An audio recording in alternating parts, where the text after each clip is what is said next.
June నుంచి ప్రతి ticket తోటి 10 నుంచి 20 సీడ్ బాల్స్ ఇద్దాం అనుకుంటున్నాం.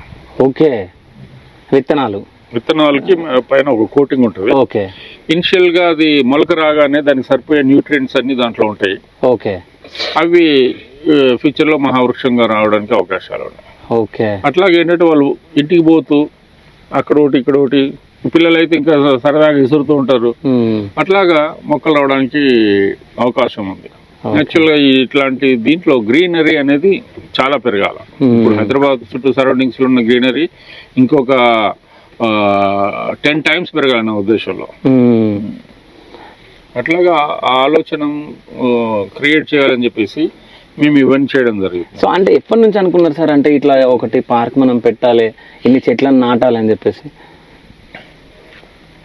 యాక్చువల్గా నాకు 25 years బ్యాక్, అంటే నేను మాది ఇంటర్నేషనల్ ఎక్స్పోర్ట్ ఓరియంటెడ్ కంపెనీ ఉండేది. ఓకే, వచ్చేసి ఐ ట్రావెల్డ్ సెవరల్ కంట్రీస్. ఒక 20 years బ్యాక్, అంటే ఫస్ట్ నుంచి చిన్నప్పటి నుంచి నాకు చెట్లు చేయాలని ఉన్నది. ఒక 20 years బ్యాక్ ఒక గార్డెన్ చూశాను. ఓకే, థాయిలాండ్ లో ఉంటుంది, నాంగ్నుచ్ గార్డెన్ అని చెప్పేసి.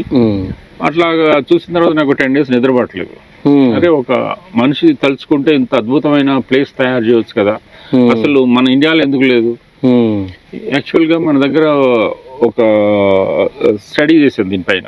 ఓకే, మన ఇండియాలో బ్రిటిషర్స్ బొటానికల్ గార్డెన్స్ స్టార్ట్ చేశారు.